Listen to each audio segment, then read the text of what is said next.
Chers amis, rebonjour ou bonsoir. Nous commençons donc le chapitre 1 du cours qui s'intitule Études statistiques de la dépendance entre les variables. Voilà. Et pour cette première séance, l'objectif d'abord c'est de vous introduire ça a été déjà introduit dans la première vidéo, d'introduire le chapitre 1 et d'exposer les techniques de détection des liens entre deux variables quantitatives. Donc, je rappelle qu'en statistique, nous avons deux types de variables. On a les variables quantitatives et les variables qualitatives. Les variables quantitatives et les variables qualitatives. Alors, dans ce cours, nous allons en parler. Donc, c'est important de revoir vos cours de statistiques descriptives pour ceux qui ont oublié. Donc, en introduction à ce cours, qu'est-ce que nous pourrions dire? Il est dit ici que le chapitre s'intéresse à l'analyse multidimensionnelle des données. Mais multidimensionnel, ici employé, c'est trop fort.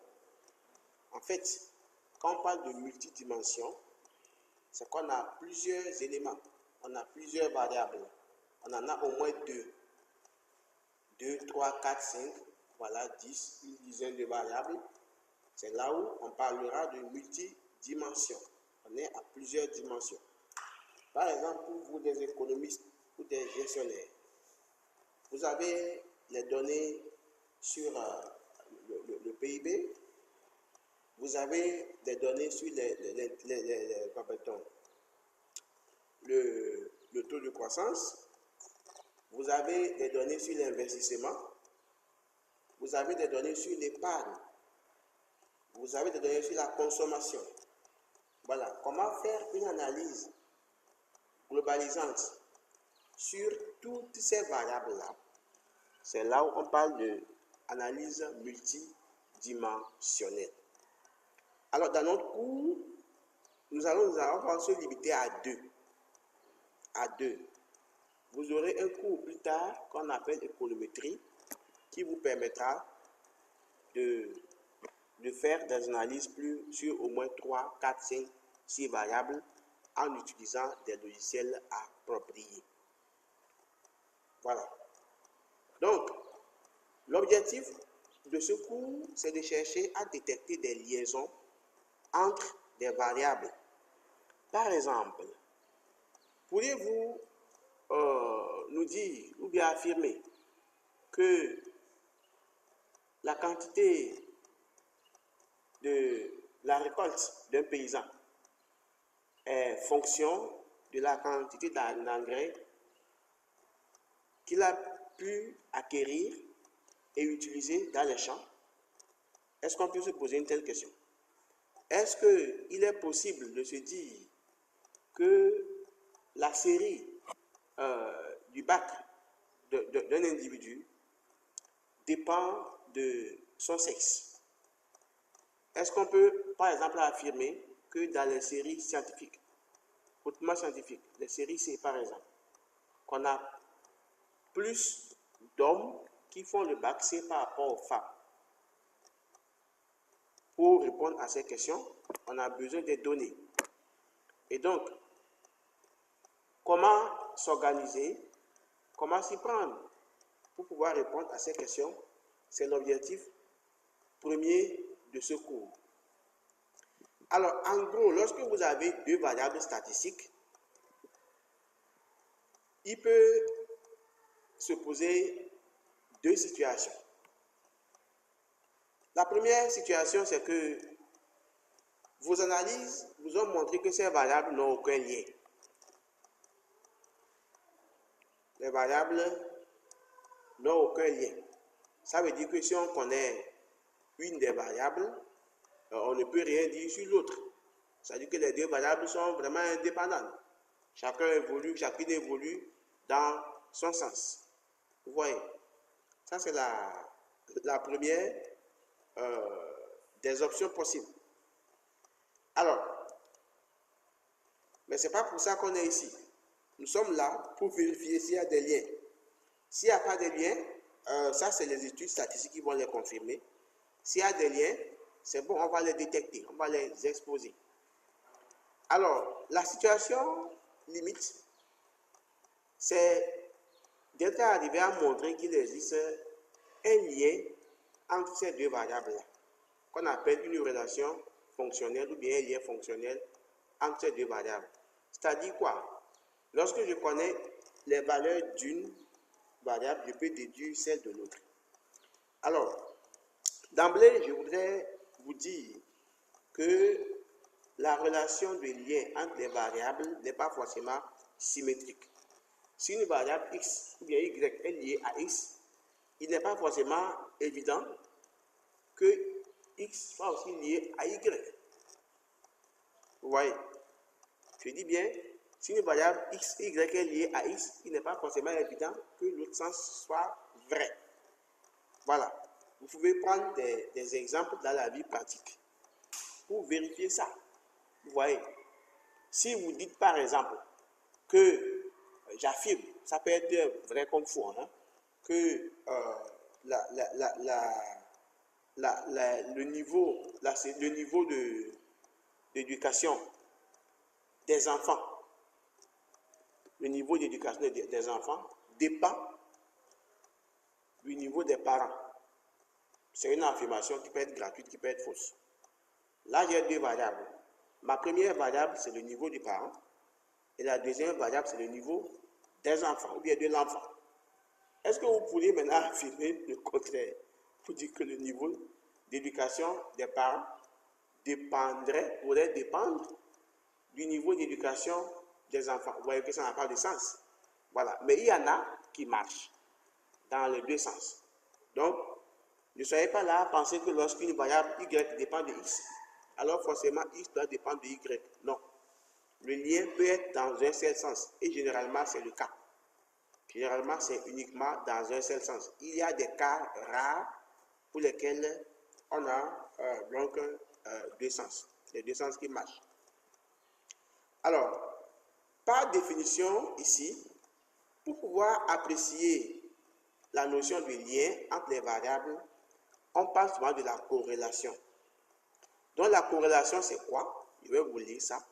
C'est la définition qui est là. Donc, la corrélation, je vais agrandir un peu pour que ce soit plus visible pour vous. C'est une liaison entre deux variables qui est intermédiaire entre l'indépendance, c'est-à-dire l'option 1 qu'on avait vu plus haut, et la liaison fonctionnelle. Donc, en réalité, la variation d'une variable est généralement due à plusieurs causes, dont certaines sont plus importantes que d'autres. Vous voyez. Donc, nous abordons donc la première notion de ce cours, la notion de corrélation. Donc, on dira qu'une variable est corrélée à une autre s'il y a un lien entre ces deux-là. Alors, nous allons essayer plus tard de quantifier ce lien. Alors, on vous dit que chacune de ces causes contribue dans une certaine mesure à la variation de cette variable. Quand toutes les causes varient en même temps, une part de la variation de y est due à certaines causes de x. Mais on ne peut pas associer l'effet de x qui est mélangé avec celui des autres variables dont dépend y. On ne peut constater que la corrélation entre y et x. Donc quand vous parlez de corrélation en général, c'est uniquement entre deux variables dans ce cours. Voilà. Donc la corrélation sera mesurée entre deux variables. La corrélation nous permet de nous prononcer si réellement il y a un lien entre les deux variables ou pas. Donc, vous avez ici quelques exemples de corrélation possibles. On vous dit que la dépense alimentaire des ménages dépend de son revenu. Vous n'avez pas les moyens, vous ne pouvez pas dépenser.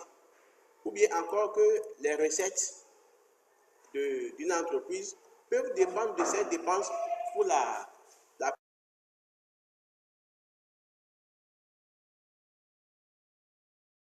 voilà. Donc, nous continuons le cours, s'il vous plaît, avec de petites vidéos. Donc, c'est une application que j'utilise et l'application ne me permet que de vous faire des vidéos de 10 minutes. Vous allez constater ça. Donc, quand on arrive à 10 minutes, après, ça s'arrête et je reprends. Je continue. Voilà, donc nous étions sur la question de corrélation et on vous donnait des exemples de dépendance possible entre les variables. On vous dit ici que la mention au bac d'un étudiant peut dépendre de la région où il a suivi son cours. Ce n'est pas forcément une certitude, mais il faut des données pour vérifier ça. On vous dit qu'il est possible que sa mention dépende de la région où il a suivi son cours. Si vous avez par exemple des régions où peut-être on y a affecté les meilleurs profs, c'est possible. Voilà, c'est possible. Donc, c'est des facteurs. Donc, comme c'est dit, on va se limiter à 2 variables uniquement. Alors, le tableau que vous avez ici, c'est le tableau boussole. Vous savez ce que c'est que la boussole, j'espère. Voilà, sinon allez chercher ce que c'est sur Internet. Alors, c'est le tableau boussole de ce cours, de cette partie de ce chapitre, qui vous indique, lorsque vous avez 2 variables statistiques x, y, quelle méthode utiliser pour étudier les relations qu'il y a entre les 2 variables. Donc, je rappelle qu'une variable a 2 natures possibles. Elle est soit qualitative ou bien quantitative. Donc, regardez, la première variable qui est x a ces 2 natures, qualitative ou bien quantitative. Y également. Mais une variable ne peut pas avoir les 2 à la fois. C'est l'une ou l'autre. Voilà. Alors, que vous dit ce tableau? Ce tableau vous informe donc que si vous avez 2 variables x et y qui sont à la fois toutes 2 qualitatives, c'est-à-dire que x est qualitative et y aussi est qualitative, alors pour étudier la relation entre ces 2 variables, vous devez absolument utiliser le test du qui carré qu'on va exposer dans le cours. Le test du qui carré, ou bien du qui 2. Qui carré ou qui 2. Voilà comment ça se prononce. Maintenant, si vous avez la variable x qui est qualitative, voilà, je mets une couleur là, et y qui est quantitative, là, vous devez utiliser le test d'ANOVA. Vous devez utiliser la méthode d'ANOVA. ANOVA qui veut dire Analysis of Variance, c'est en anglais. En français, c'est ANAVAR, c'est analyse de la variance. Alors, regardez ici aussi. Si vous avez, par contre, si vous avez le x qui est quanti et le y qui est, comment appelle-t-on, quali, c'est ça, x quanti, x est donc quanti, permettez que je vous mette des couleurs pour que vous voyez mieux, quanti et y qui est quali, il faut également utiliser ANOVA. Maintenant, si les 2 sont par contre quantitatives, si les 2 sont quantitatives, en ce moment, voilà, on vous dit qu'il faut calculer ce qu'on va appeler le coefficient de corrélation, ou bien les coefficients de corrélation. Il y en a plusieurs. Nous allons exposer 2 ici, le coefficient de Karl Pearson et celui de Spearman. Et faire ensuite ce qu'on appelle la régression linéaire.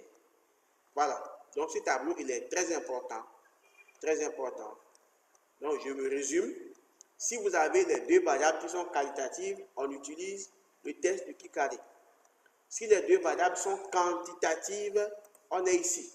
On utilise la notion de corrélation. On calcule les corrélations de Pearson, on calcule les corrélations de Spearman et on peut faire les régressions. Voilà, je mets des couleurs pour vous aider à mieux comprendre, mieux voir.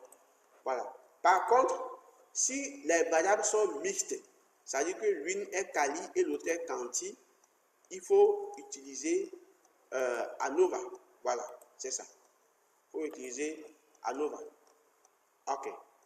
Donc, nous avançons. Alors, ça, c'est la partie introductive du cours. Donc, je vais devoir m'arrêter ici pour cette introduction et vous revenir avec une autre vidéo pour commencer donc la première partie du cours réellement dit. Merci.